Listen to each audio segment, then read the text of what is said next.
Estamos reunidos em nome do Pai, do Filho e do Espírito Santo. Amém. Vem Espírito Criador, a nossa alma visitai e enche os corações por vossos dons celestiais.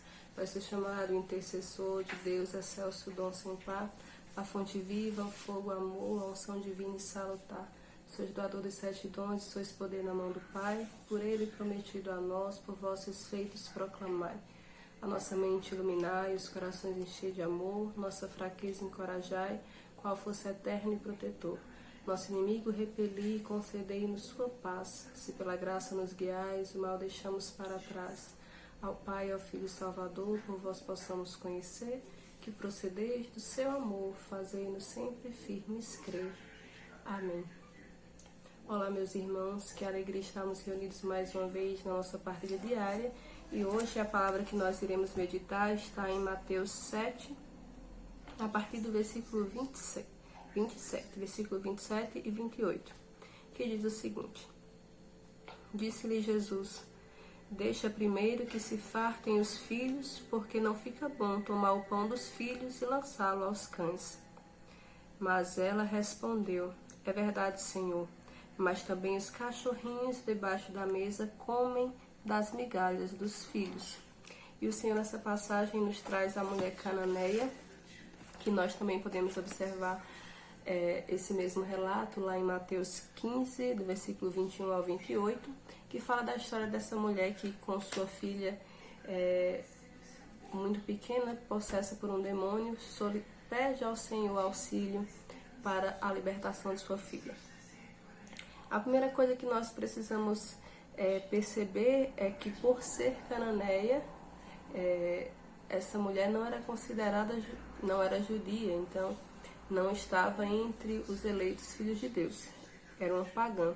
E por isso que o tom dessa passagem muitas vezes nos parece grosseiro por parte de Jesus, quando ele se refere a ela como tirar algo dos judeus para dar ao pagão como se fosse um cachorro, porque o Senhor estava tratando naquele momento da graça que também chega aos gentios, daqueles que não têm origem judia.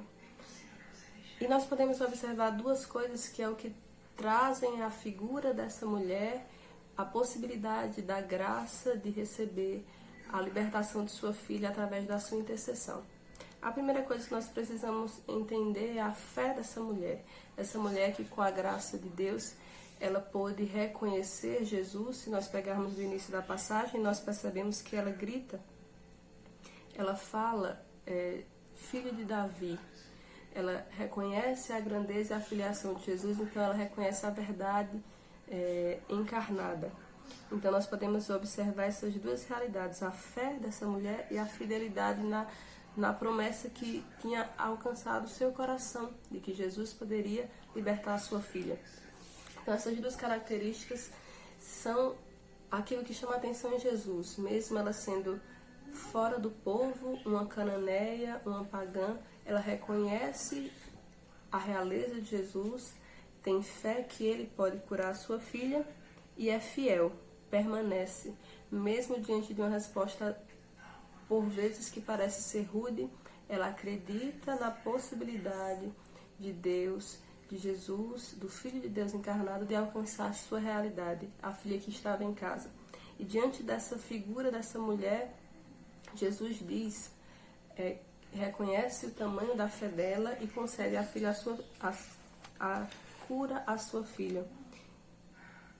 Que inclusive ele chega não nessa passagem, mas na passagem de Mateus a dizer que do tamanho da fé dessa mulher que se ultrapassa a fé dos judeus. A primeira coisa que nós precisamos perceber, que Jesus faz e representa nessa passagem tão conhecida, é que ele reconhece a primazia dos judeus, a graça primeira que estava no povo judeu, o povo de Deus, mas também representa e apresenta uma graça universal, que é para todos os povos, para todas as nações. A primazia, a primeira graça dos judeus, mas com Jesus, ele ultrapassa as nações e chega a cada um de nós, nos dando a graça de, mesmo não tendo a origem judaica, sermos alcançados pelo seu amor e pela sua misericórdia. E logo depois, com a sua morte e ressurreição, ele propaga ainda mais aos seus discípulos e pede, e faz esse apelo para que eles propaguem a graça e seja batizado todas as nações, em nome do Pai, do Filho e do Espírito Santo. Então nós podemos perceber a universalidade da graça de Deus, a partir desse rompimento de barreiras entre nações. Nós também podemos perceber isso no encontro de Jesus com a samaritana e durante toda a caminhada de Jesus, que ele buscou romper as barreiras, diminuir os preconceitos e alcançar a cada pessoa, independente da sua origem.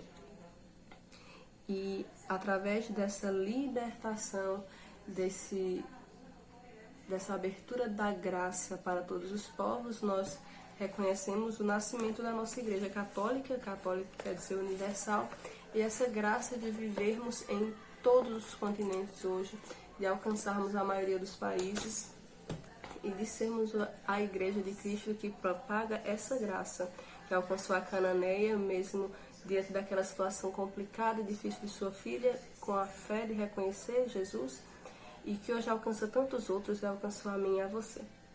Por isso, nesse dia eu quero convidar você a entregar a sua história, a sua vida ao Senhor e pedir a Ele que, assim como Ele reconheceu o apelo daquela mulher diante da sua realidade pagã, reconheça a cada um de nós e nos dê a graça da fidelidade e da fé, assim como deu a ela.